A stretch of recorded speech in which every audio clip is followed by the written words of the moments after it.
حضرت عمر کی شہادت ہے. یہودی بول اٹھا, کافر بول اٹھا, اگر 6 مہینے عمر دنیا میں اور رہتے تو دنیا میں کوئی کافر موجود نہ ہوتا. 6 مہینے. اور جب اس بطل جلیل کا جنازہ اٹھا, اللہ بخاری پڑھیے نا, اللہ مرزقنا شہادت فی سبیلک, اللہ بسترے کی موت نہ دینا, شہادت کی دینا. عمر شہید ہوئے, مسجد نبی میں نماز پڑھاتے, اور جب جنازہ اٹھا تو مدینے کا پھر پیچھے جو دلیر بچے وہ مولا علی تھے. مولا علی, جناب عمر کا جنازہ اٹھا تو سب سے پہلی ہائے جو نکلی وہ حضرت علی کی زبان سے نکلی, اور حضرت علی کی ساری داڑھی آنسوؤں سے بھر گئی. لوگوں نے کہا کہ علی کیا ہوا؟ فرمانے لگے تم دیکھ نہیں رہے جنازہ کس کا اٹھا ہے, پلٹ کے دیکھو تو صحیح, تم پتہ نہیں یہ کون گیا ہے. کہ حضور کیا ہوا؟ آپ فرمانے لگے عمر اس طرح کے کام کر کے گیا ہے, اب ان کے رستوں پہ کون چلے گا؟ کون اس کے جگر راہ وفا میں نقش ایسے چھوڑ آیا ہوں, میں جس منزل سے گزرا ہوں وہ اب تک یاد کرتی ہے. حضرت علی حضرت عمر کے جنازے پہ کھڑے ہو کے کہتے ہیں اللہ مجھے اس طرح کے عمل کرنے کی توفیق دے جس طرح کے عمر کر کے گیا. میرے بھائی, بطل عزیز, بطل حریت حضرت عمر رضی اللہ تعالیٰ عنہ, جو اپنی زندگی انقلاب والی گزار کے گئے.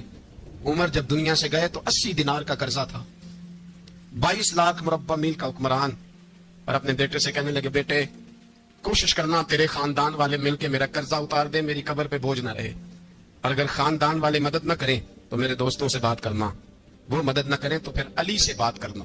ان کا پیار آپس میں اتنا, اور تو اختلاف ثابت کر رہا. 80 دینار کا قرضہ چھوڑ کر حضرت عمر دنیا سے گئے, اور جاتی دفعہ کہہ گئے میرے بعد میرے بچوں کو حکومت کے مشورے میں بھی شامل نہ کرنا, حکومت کے مشورے میں بھی میری اولاد شامل نہ ہو. اتنا بڑا شخص اتنا بڑا رنگ دے کے 1 محرم کو جب عمر فاروق کا وصال ہوا تو بیٹے سے کہنے لگے اما عائشہ سے جا کے کہو میرا بھی نبی پاک کے روزے میں دفن ہونے کو دل کرتا ہے. ایک قبر کی جگہ ہے, اما جی نے اپنے لیے رکھی ہے, بخاری ہے بخاری. حضرت عائشہ کے پاس صاحبزادے گئے, کہنے لگے اما جی عمر کو زخم لگ گیا ہے, حالت بڑی پریشانی والی ہے. وہ کہتے ہیں اگر اما اجازت دے.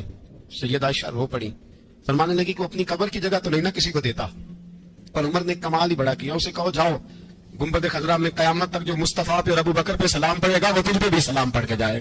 جاؤ میں نے جگہ دی. اعلیٰ حضرت فاضل بریلوی رحمۃ اللہ علیہ فرماتے ہیں وہ عمر جس کے آدھا پہ شہدہ شکل, اس خدا دوست حضرت پہ لاکھوں سلام, اس خدا دوست حضرت پہ. آپ یقین کریں ممبر پہ بیٹھا ہوں, حضرت عمر کا جب نام لیتا ہوں تو میرے وجود کے رونگٹے کھڑے ہو جاتے ہیں. حضرت عمر کی زندگی جب پڑھتا ہوں تو لگتا ہے خدایا ایسے شخص بھی دنیا میں آئے. کہ حضرت عمر رضی اللہ تعالیٰ عنہ کا آج یوم شہادت ہے. میرا تو دل کرتا تھا کہ فجر سے باتیں شروع ہوں اور سارا دن ہی عمر کی باتیں ہوتی رہیں, سارا دن جناب عمر کی باتیں, سارا دن. اس لیے کہ ذکر جناب عمر کا ہوگا پر راضی اللہ کے رسول ہوں گے. میرے رسول پاک علیہ السلام سب کے لیے دعا مانگتے ہیں نا, حضور کی دعا عام ہے, لیکن مصطفیٰ کریم نے کعبے کا غلاف تھام لیا, اور غلاف کعبہ کو حضور نے سینے سے لپٹایا اور سینے سے چمٹا کے کہا اللہ میں نے تو کبھی سوال ہی زیادہ نہیں کیے, میں کرنے آیا ہوں, مجھے عمر دے دے, عمر دے دے. حضور نے مانگ کے لیا. اور پھر جب جس کو حضور مانگے اللہ سے, حضرت عوف بن مالک اشجعی ایک صحابی ہیں, حضرت عوف بن مالک رضی اللہ تعالیٰ عنہ فرماتے ہیں کہ جناب ابو بکر صدیق کا زمانہ تھا تو میں نے خواب دیکھا, میں نے خواب میں جناب عمر کو دیکھا, اور میں نے دیکھا کہ کوئی کہنے والا کہہ رہا ہے کہ عمر وہ ہے کہ اللہ کے رستے میں کوئی اسے جتنا مرضی برا بھلا کہے یہ پرواہ نہیں کرتا. کس کے رستے میں؟ بولے سارے. اس کا مطلب ہے اللہ کے رستے میں لوگ برا بھلا بھی, قرآن مجید نے کہا وَلَا يَخَافُونَ لَوْمَةَ لَائِمٍ, کچھ لوگ ایسے ہیں جو برا بھلا کہنے والوں کی پرواہ نہیں کرتے. اور دوسری بات میں نے یہ دیکھی کہ عمر خلیفہ بنے گا, اور تیسری بات میں نے خواب میں یہ دیکھی کہ عمر شہید بھی کیا جائے گا, عمر شہید بھی ہوگا. یہ میں نے 3 باتیں خواب میں دیکھی. فرماتے ہیں میں نے آ کے خواب حضرت ابو بکر صدیق کو سنائی, وہ خلیفہ تھے. وہ کہنے لگے ٹھہر جاؤ میں عمر کو بلاتا ہوں, اس کے سامنے دوبارہ سنانا, اس کے سامنے. فرماتے ہیں میں نے بلایا حضرت عمر فاروق کو, آ کے بیٹھے, خواب شروع ہوا. ایک بات تو میں نے یہ دیکھی کہ آپ ملامت کرنے والے کی پرواہ نہیں کرتے. دوسرا آپ خلیفہ بنے گے. جناب عمر کہنے لگے چپ کر, ابو بکر کے سامنے کہہ رہا ہے, چپ کر, خلیفہ کے سامنے کہہ رہا ہے. تو ابو بکر صدیق کہنے لگے عمر اسے کہنے دو, مجھے لگتا ہے رب کی رضا یہی ہے کہ میرے بعد اگر مصطفیٰ کا ممبر ملے تو عمر کو ملے, اسے کہنے دو, کہنے دو. حضرت عمر رضی اللہ تعالیٰ عنہ کو تیسری بات کہی. حضرت عوف بن مالک نے کہا آپ شہید کیے جائیں گے, میں نے خواب دیکھی ہے. نیک لوگوں کے خواب بڑی حد تک سچے ہوتے ہیں. کہا میں نے خواب دیکھی ہے. تو حضرت عمر کہنے لگے شہید تو دلیر لوگ ہوتے ہیں, شہید تو دلیر, جسے سارا زمانہ دلیر کہہ رہا ہے وہ اپنے بارے میں کیا کہہ رہا ہے؟ کہتے ہیں شہید تو دلیر, میں تو کاہل آدمی ہوں, سست آدمی ہوں, میں تو اتنا کام ہی نہیں کرتا, تو یہ خواب تم نے جو ٹھیک ہے دیکھا ہے نا پھر سے دیکھنا.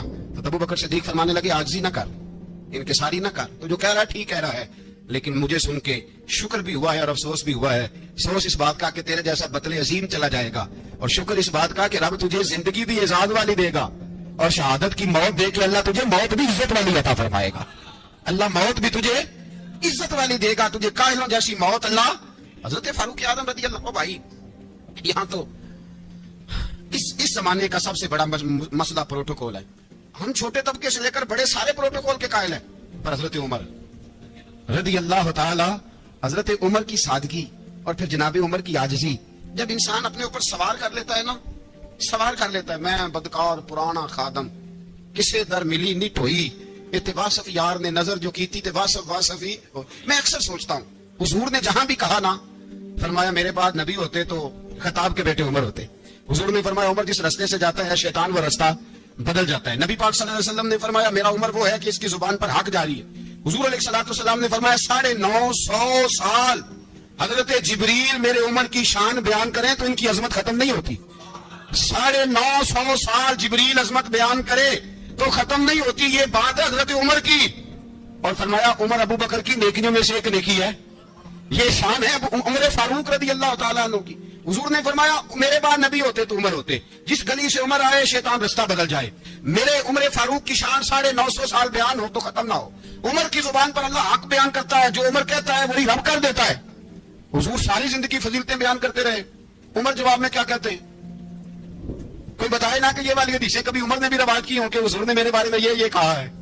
یہ روایتیں وہ روایت نہیں کرتے۔ ان سے جب لوگ کہتے عمر تیری بڑی بات ہے تو عمر رو پڑتے، کہتے میں تو اونٹ چرانے والے باپ کا بیٹا ہوں، میں تو اونٹ چرانے والے باپ کا بیٹا اونٹ چرا۔ اس سے آگے عمر گئے ہی نہیں ساری زندگی، اس سے آگے لفظ ہی نہیں ادا کی۔ اور میں تو بھائی اونٹ چرانے والا، میرا باپ تو اونٹ چرایا کرتا تھا، 10 اونٹ تھے، میری ڈیوٹی ہوتی تھی، سنبھالے نہیں جاتے تھے، ابا ڈنڈوں سے مارتا تھا۔ ساری زندگی عمر حج کرنے گئے، ایک خشک تنا کھجور کا عمر فاروق رضی اللہ تعالیٰ عنہ نے اس کو اپنے کلاوے میں لیا، رونے لگے۔ لوگوں نے کہا عمر کیا ہوا؟ فرمانے لگے یہاں میں اونٹ چرایا کرتا تھا، یہاں میں اونٹ چراتا تھا، 10 اونٹ سنبھالے نہیں جاتے تھے۔ دیکھو رسول اللہ کی شان، آج ساری امت چلانے کا طریقہ عطا فرما دیا ہے، ساری نظریے سے پیار۔ یار پیسہ کس کو برا لگتا ہے؟ سارے صحابہ مل کے آئے، کہنے لگے عمر فاروق سے کہنا ہے نبی پاک کے زمانے میں تو ظاہراً غربت تھی، ابو بکر کے دور میں بھی غربت تھی، اب تو بڑا محال ہے، عمر سے سفارش کرو کہ عمر نیا کرتا پہنا کرے۔ ملکوں کے سفیر آتے ہیں، عمر وہی پھٹی پرانی چادر اوڑھ کے اور وہی کئی جگہ پہ پیبند لگے سوٹ پہن کے سفیروں کے سامنے بیٹھ جاتا ہے۔ عمر کو مشورہ دو، طے ہو گئی بات۔ سب نے جب مشورہ دے لیا تو سارے کہنے لگے یہ بتاؤ شیر کی مونچھ کو ہاتھ کون لگائے گا؟ کہنا کس نے ہے؟ بندہ بھی تو ڈھونڈو نا۔ نے کہا جناب میرا یہ خیال ہے کہ مولا علی شیر خدا کہیں گے، کیونکہ جس شخص کی عمر کو سب سے زیادہ حیا کرتے دیکھا وہ شیر خدا مولا علی ہے، رضی اللہ تعالی علی کہیں گے۔ اس لیے کہ جناب علی تو کئی دفعہ جب گفتگو کرتے تھے تو حضرت عمر چپ کر جاتے تھے اور فرماتے تھے علی نہ ہوتا تو میں ہلاک ہو جاتا، تو کہا علی سے کہو۔ جناب علی شیر خدا کو بلایا، کس کام کے لیے؟ جی اللہ اکبر۔ یہ ذرا آپ نے اس دور پہ اس بات کو ذرا کہا جناب ان سے کہیں کہ زیادہ نہیں، ایک کرتا نیا پہن لے، سفیر آتے ہیں وزیر آتے ہیں تو ایک کرتا نیا پہن لے۔ حضرت علی کو بلایا، فرمانے لگے کوئی اور بات ہوتی تو میں کہہ دیتا، یہ والی میں نہیں کہہ سکتا، کوئی اور ہوتی تو میں عمر کو کئی دفعہ کہہ دیتا ہوں، جلال میں بھی تو سن، یہ والی میں نہیں کہہ سکتا، میں تمہیں ایک مشورہ دیتا ہوں۔ کہا وہ کیا؟ کہنے لگے سیدہ عائشہ صدیقہ سے کہو، وہ مومنوں کی ماں ہے، عمر ٹالے گا نہیں۔ اماں جی سے جا کے کہا اماں جی نیا کرتا عمر سے کہیں پہن لیں، وزیر آتے ہیں بڑے بڑے لوگ تو چلو کوئی حرج نہیں۔ اماں جی نے کہا اچھا کوئی بات نہیں میں بلا لیتی ہوں۔ جناب عائشہ نے پیغام بھیجا، جب خادم نے کہا نا مصطفیٰ کے گھر سے پیغام آیا ہے تو 20 لوگ بیٹھے تھے، عمر کانپتے ہوئے اٹھے، کانپتے دوڑے۔ حضرت عائشہ پردے میں تھی تو فرماتی ہیں عمر اتحیات کی حالت میں بیٹھ گئے۔ کہا اماں جی دیر تو نہیں ہو گئی مجھے آنے میں؟ کہا نہیں ٹائم پہ آ گئے ہو، کس لیے بلایا تھا؟ کہا عمر دیکھو غربت کے معاملات اور ہوتے ہیں، جب اللہ آسانی دے تو کوئی چیز استعمال کرنا حرام نہیں ہوتی، اگر حرام ہے تو بتاؤ۔ کہا نہیں اماں جی حلال ہی ہے۔ تو فرمایا پھر اتنے سفیر آتے ہیں مشیر آتے ہیں، اب تو مال غنیمت بڑا آتا ہے، ڈھیر لگ جاتے ہیں مسجد میں، تو چل ایک نیا کرتا تم بھی پہن لیا کرو، اور آپ نیا کرتا پہنو گے تو دھاک بیٹھے گی غیروں پر۔ تو صحابہ کا مشورہ ہے کہ آپ نیا لباس پہنے۔ اماں جی کہتی ہے میں نے حکم دیا تو عمر چپ کر گئے، گردن جھک گئی۔ تھوڑی دیر کے بعد سیدنا عمر فاروق نے سر اٹھایا تو داڑھی پہ آنسو گر رہے تھے، رو پڑے، کہنے لگے پاک محبوب کی پاک بیوی جیسے حکم کرتی ہوں میں حاضر ہوں،